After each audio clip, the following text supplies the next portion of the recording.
Oh my God, this is so my dozer's down there is almost buried. Everything gave out.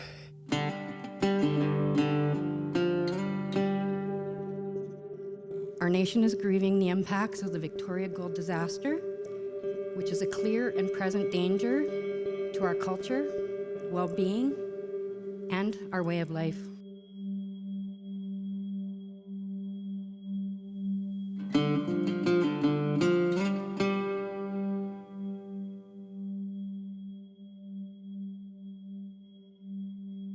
It's a catastrophic failure of the mine. Immediate steps are needed to address the millions of liters of toxic cyanide and other contaminants spreading from the mine site.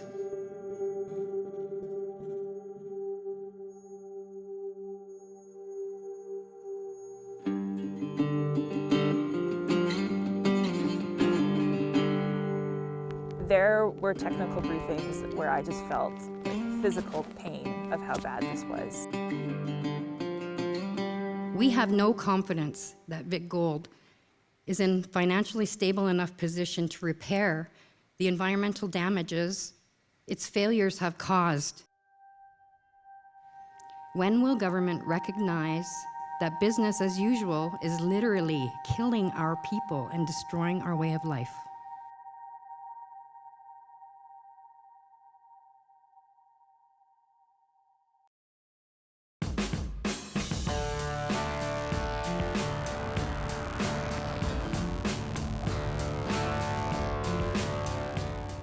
To cover the story, I had to come home. The Yukon. The place I grew up. The place I started my career driving these familiar roads.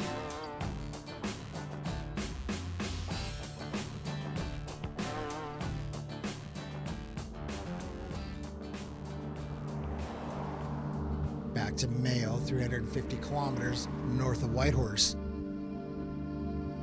A place I visited many times.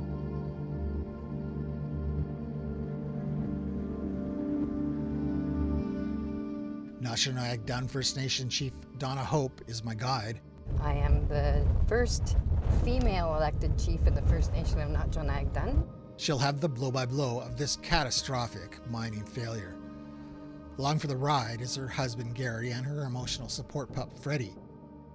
We are headed up to the Victoria Gold Eagle mine site where the heap leach failure happened. Over the years, the First Nation has expressed serious concerns on the mine's operation. Last year, reports showed improper water storage on site. The First Nation demanded the company put in place appropriate measures to reduce the unacceptable risks. And we would like to actually see it closed until we can figure out a better way forward. In July, demanding a public inquiry, NND wrote, "The Eagle Gold Mine has been a regulatory catastrophe from its inception to its collapse."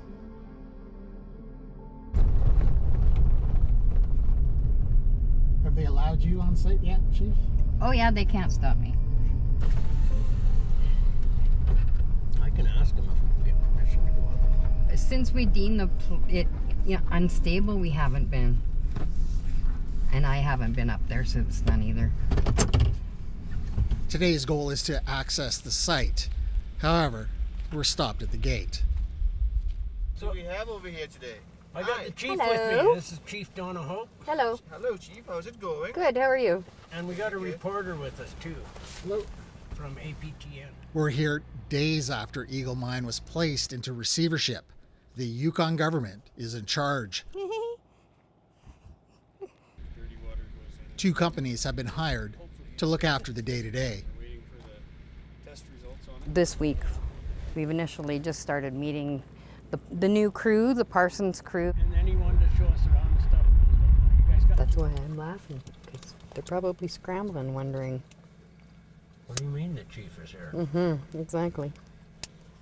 Apparently the request went all the way up the line to Yukon's premier. No, that's what they're asking for next week, Mike. Okay, thanks, Mike. Bye. So if you send me a request to come in on Tuesday, I'll push that through. Okay, And I promise you full transparency when we go in. awesome. Na-Cho. Mr. Cho. We were denied with a promise to let us in at a future date. That date has yet to come. Yeah, I think that's the biggest shocking thing for everybody is how big this is. Like, even right here, you feel small, but when you're right there, you're just like, holy cow. While we're here, might as well do a quick Mining 101 explainer. Heap leaching is a process to extract precious metals like gold from rock. It starts with blasting the mountain. The rock is crushed into gravel, thrown onto a huge pile or heap, doused with a solution, in this case containing cyanide, separating gold and leaving the waste materials, called tailings, behind.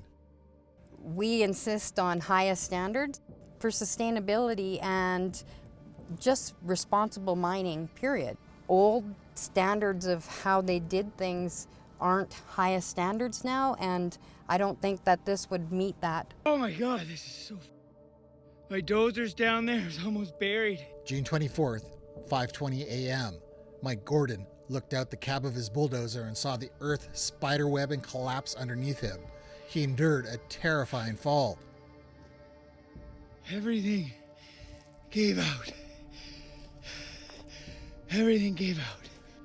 He scrambled a few hundred feet back up the mountain and had the wherewithal to film. 4 million tons of contaminated earth had given way. The question is, why?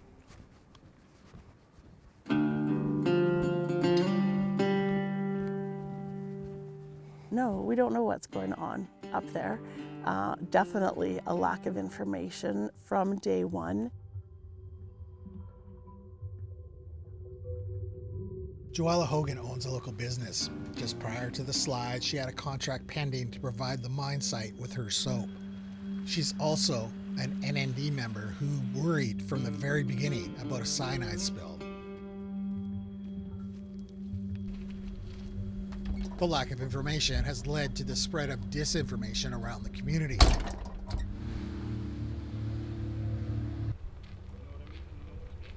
People wondered, can they drink the water? I definitely feel that there is fear. Government officials in Whitehorse have also come under fire. I think it's fair to say that there's a lot of concern. Critics, including the chief, have said the government downplayed the danger, especially in those first days after the incident. John Stryker wants to set the record straight. First of all, it's a catastrophic failure of the mine. I hope that we don't underplay that. Mayo is 85 kilometers from the mine site.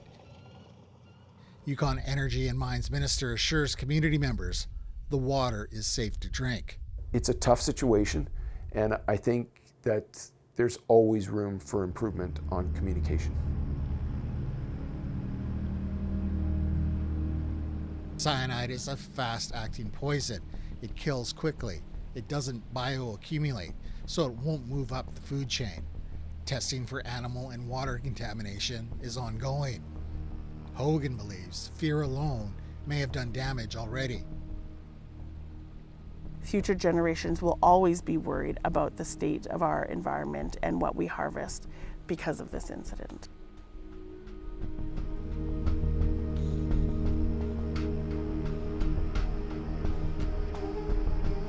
There's no risk in town, but it's a different story out here on the land.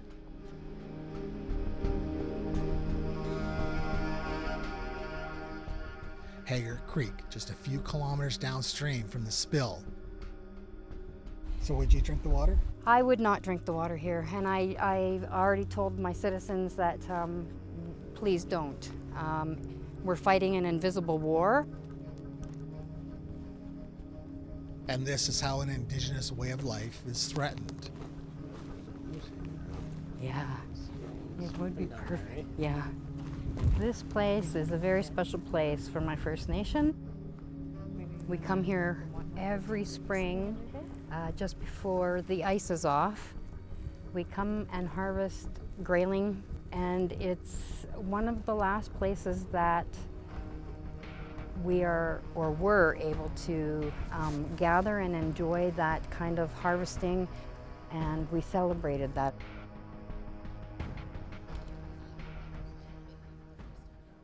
Experts working for the First Nation estimate anywhere between 300,000 to 800,000 liters of cyanide would have been on the heap at the time of the incident. We have, at this site, continued uncontrolled drain down of the heap and continued uncontrolled movement of contaminants into groundwater. The First Nation considered the company's efforts to clean up its mess sluggish. What next steps will you be taking? I'm curious what you think about that reasoning. What have you been hearing from citizens and folks in Mayo? 7 weeks into the event, the nation had a laundry list of government directives Victoria Gold ignored or failed to accomplish. The pathways for groundwater contamination and movement aren't well understood, but will likely continue to affect Haggard Creek unless additional measures are put in place.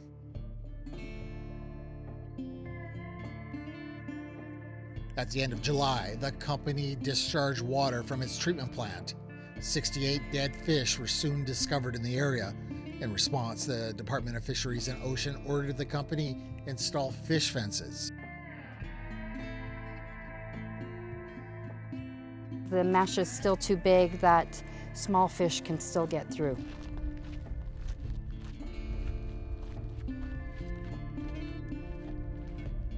We believe that there's no way that we'll be able to use the fishery here again until the waters are clean upstream. Last time I was out here, there was 3 moose right in this vicinity. 2 were just 50 feet over there.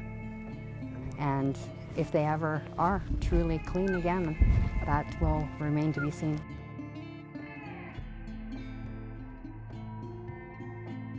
This is one of our worst fears come true.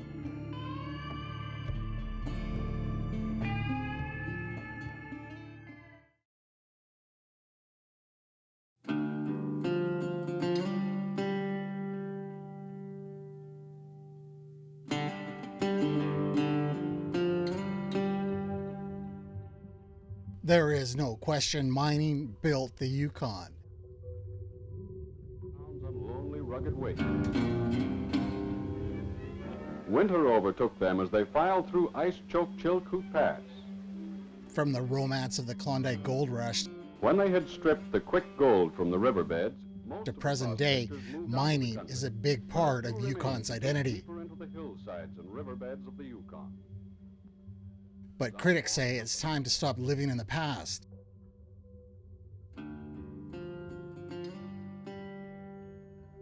This incident has raised serious questions on how the business of mining is done in the Yukon.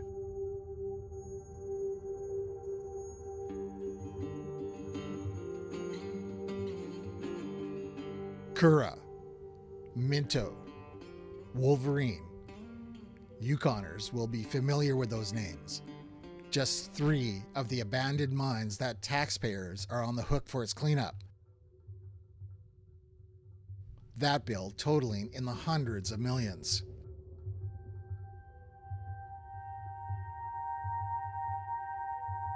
Hello, self-government. Goodbye, Indian affairs. It was a happy day for Yukon First Nations. It wasn't supposed to be like this. In 1993, the Na-Cho First Nation signed its land claim. What was supposed to come next was a land use plan, a co-management blueprint mapping out development areas and no-go zones prior to business as usual ramping back up. That didn't happen. And in the land use process, how do we even talk about this landscape now when all of this land has been turned upside down? It was thought the claim was the beginning of a new government-to-government relationship built on respect. We have been waiting 30 years for our land use plan. We are really scared that now it's just a desktop activity. There's so much activity on the land already that it's already impacted. We're pounded every year We're so busy responding to so much action on the ground. Na-Cho has called for a moratorium on mining until a land use plan is implemented and legislation is updated. The minister says new legislation is pending.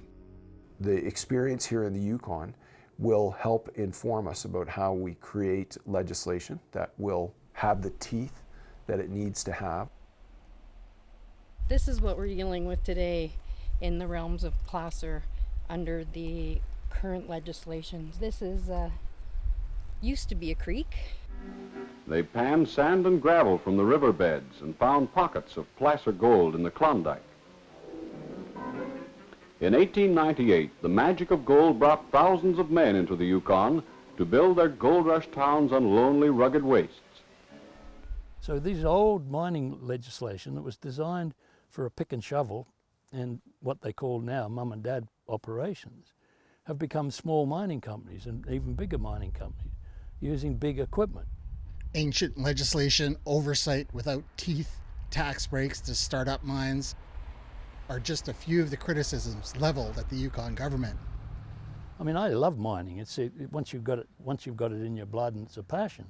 But that doesn't mean I love mining to the detriment of everything else. John McLeod is a lifelong miner, married into the Na-Cho First Nation. He's set up and developed mines around the world in such places as Chile, Saudi Arabia, and Mongolia. He's become disillusioned with the industry here in the Yukon. So we get people who come up here and they spend little time here, make a fortune and leave. The Yukon itself doesn't benefit. We still rely on transfer payments from the federal government for just about everything. Of course, the number one question left for the minister to answer is, was there a flaw in Victoria Gold's Eagle Mine design? Oh gosh. So right now, and thanks for the question, Robert, and everyone wants to know what caused the slide. And there must be technical reasons why that happened. Was it how it was engineered? Was it how it was built? Was it how it was operated? None of those things. I don't know. And we need to find out that answer. Why is everything suddenly so positive? I think it's the gold price. The face of Victoria Gold was former CEO John McConnell. Here he is back in May, just 6 weeks prior to the slide, talking his company up. We're in a new era, it looks like, and companies, like you say, are making money. McConnell first spoke publicly over a month after the failure, with assuring words that he was optimistic the company avoided a major environmental disaster. Now with Eagle Mine in receivership, McConnell was relieved of his duties as CEO. And learned that I was being terminated from my Chief Hope got the news from the man himself, receiving his email the day after we visited the site. The past 15 years have been a blast, and I'm very proud of what our team accomplished.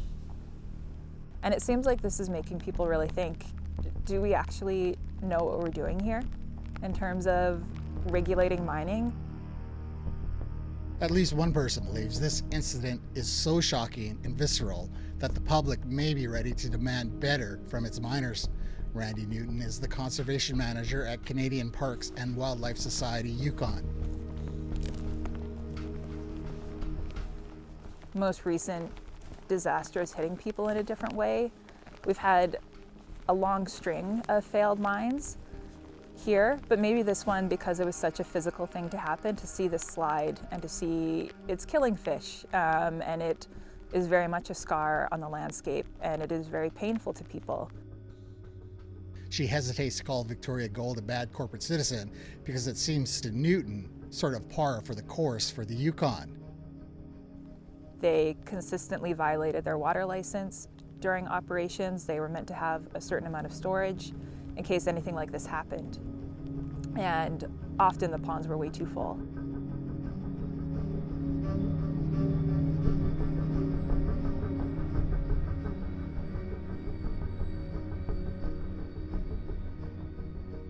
McLeod wants answers, and not just about how the mine failed. Why did they take no notice at all of a very reputable mining consulting company called Pito that gave them recommendations, gave the government recommendations on what to look for as inspectors of that mine and what to fix, and they didn't. They ignored it.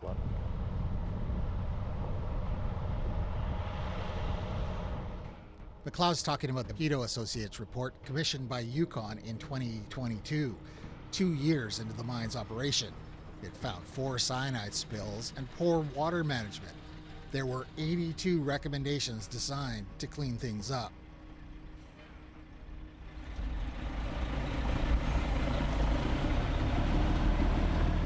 The Yukon government is in charge of the site. Once it's stabilized and safe, the search for answers will begin.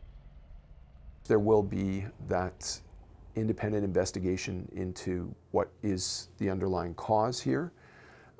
So I think we will get a clearer picture. I'm not sure that we'll ever get a complete picture.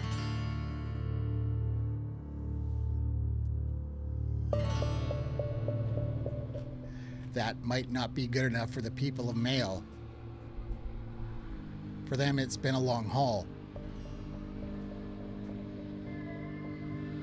Concerns about cyanide contamination was there right from the mine's planning stages over a decade ago. For Joelle Hogan, all this distraction has been harmful in unforeseen ways. Our First Nation is very small. We don't have a lot of capacity. In hindsight now, where we should have been putting our priorities is on mental health, awareness around drugs, suicide prevention, family violence.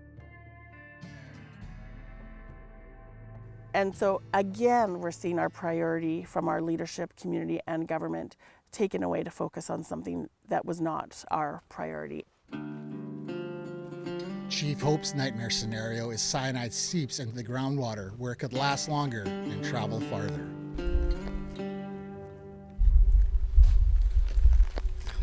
You got one? Oh, he did. Yesterday, you showed me the grayling fishery. And I was getting a close-up on you. And you seemed to disappear for a bit. You were in your feels. Do you remember that moment and what brought on that emotion? I do. Just seeing that there's a beaver dam there, and some of the invertebrates even were dancing on the water. You could see them.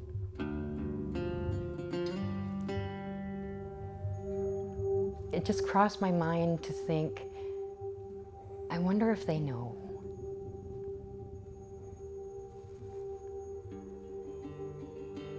And I guess that's where I get emotional, because I think that they are just important as us.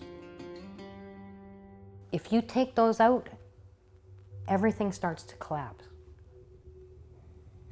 And that is why we feel strong to be stewards of the land, to maintain that. We're just a part of that system. We don't own it.